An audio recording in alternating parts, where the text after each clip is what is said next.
That's great because Greg um, hit on some good points there. A mission statement does not have to be long, but it should be precise. It should be something, and I want to say that it's interchangeable because we're humans and we're always evolving as we should be always Hmm. evolving. You should be able to go in and change your mission statement when you have reached a plateau that you feel like you have, especially in your career or things like that. When you're going through something and seeing somebody may be in school right now. So if you're in college right now and you're married or wherever you are Hmm. right now, your mission statement would be is to be at the end of 2000 the end of May 2005, I will be graduating with my bachelor's degree in a higher education, and they're saying that you in the field of such and such and such, and I will be a great aspect to others and to contribute to the world. The thing is that what are you doing for others? Is your mission statement just all about yourself? Mm. And you need to ask yourself that. Because if you're not thinking about doing something for someone else, then that's a selfish mission statement. If your purpose in the world is not to serve and help others, check your mission. Why are you doing what you're doing? Today, this hour that we take out each and every Monday, we could be doing something else. Mm. But it's something that we decided to do because this motivation that we have, that we want to give to others, is something that we've both been dreaming about for a long time. And we had to make sure that we had the right time and place and areas that we were able to now give to others. And that was our mission statement. Our together mission statement is that we have it written down that we were going to be a motivating force and bring such a community of other couples together to stay on the time of not being a sprint, but being a marathon together and prioritize their marriage to be a healthy and nurturing one that they can mentor others. Mm. In a nutshell, what do? We motivate. How do you do it? We get on here and we show you how to do it. Give you the tools for each and every time if you have a question. And if there's things going on in your life that you feel like you're not able to push through, this is where we come in at. We're on the ground floor and we're building up people with like minds that are ready to motivate others to get off the grind of just saying, I'm going to 9 to 5 today, and to create their own type of revenue, to create their own source of independence. Like Greg and we've been saying for a long time that we're entrepreneurs. We have two businesses going on, besides other things.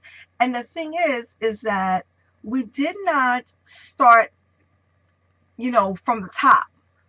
The whole point was is that we had a mission that we were going to do something, and we did it.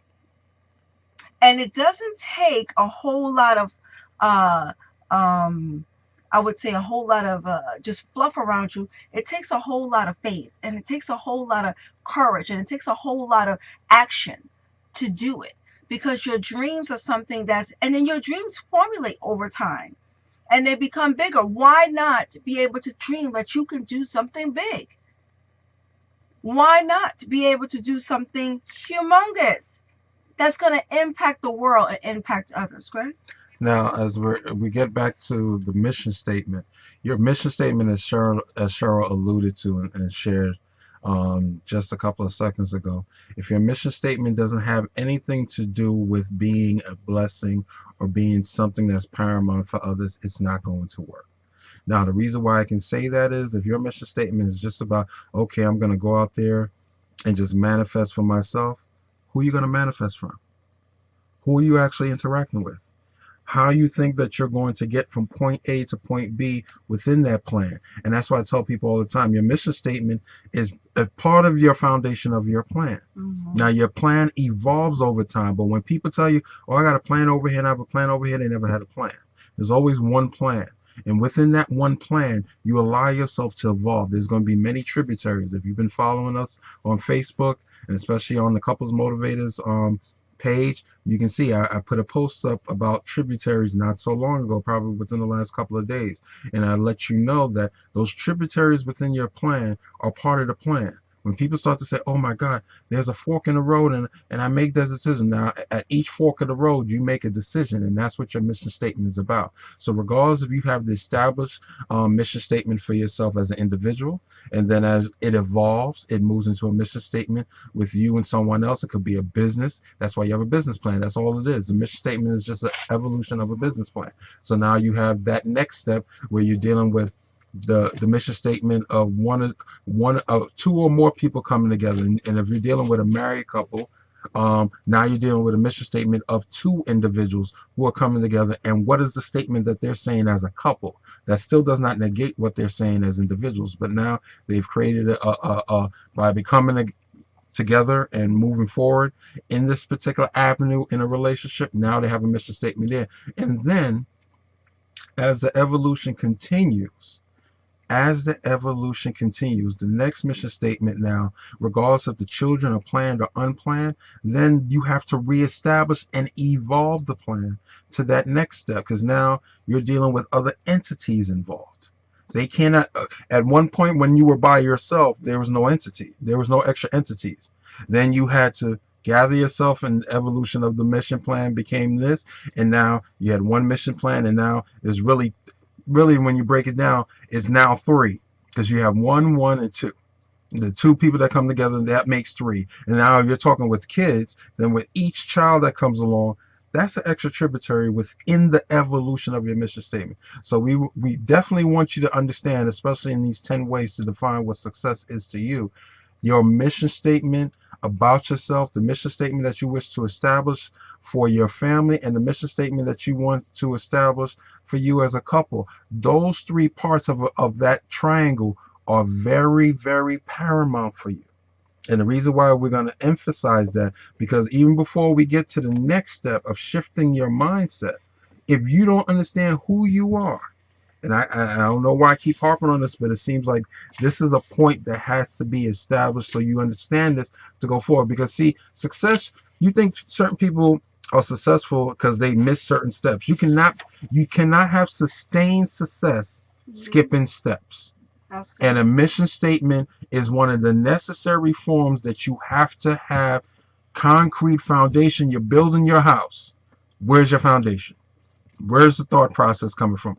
What is it that if someone was to walk up to Cheryl and ask Cheryl a question, she should be able to rattle off who she is in 3 sentences or less? It should not take a long. If someone has to sit there, and you hear them da dee da da and start singing like the keys of a scale, that means they don't know who they are. They should be able to rattle it off, tell you, express themselves to you exactly who you are. And then as it evolves, then it becomes the next mission statement for the family. And then that mission statement, when you start moving into entrepreneurship, it's not that the mission statement has stayed. Now it's evolving to that next step, that within the mission statement, now you're building up the business plan.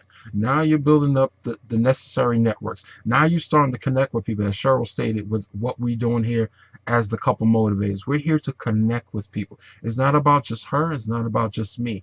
It's about creating a network of individuals to let people know love is cool. Marriage is cool. Being entrepreneurs is cool. It's not about just for you worrying about being just over broke, or just to think about just because you have that piece of paper on your wall. Like probably some of you made comments and you saw one of the pieces of paper on the wall. That still doesn't establish anything.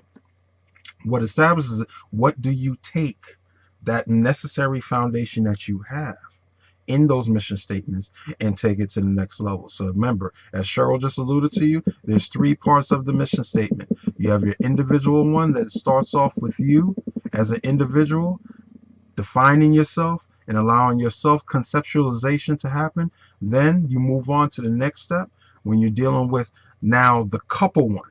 Now you're dealing with the one that now you've decided to allow yourself to be in partnership with another, because we've told you over and over again, and it may seem like a broken record, but we're going to keep rehashing it so you understand it. Now you're moving into the couples format of the mission statement, because now your relationship should be like a business. You're reestablishing yourself. Now we're talking about the things that we wish to do, regardless you want to rent or purchase, regardless you want a car, you will be riding a train. All that stuff is part of your mission statement. And then it evolves even further where the next particular one, when you're dealing in a relationship, now you're dealing with the family aspect. Now what are we doing? Are we staying in the suburbs? Are we going are we staying in the city? Are we urbanites or we're suburbanites? Now people would say, oh my God, we're changing the plan. No, you're not changing the plan. You're evolving the plan, because it's always your choice within that mission statement. So remember, you need those three necessary foundations to establish yourself, so to see where you're going, and especially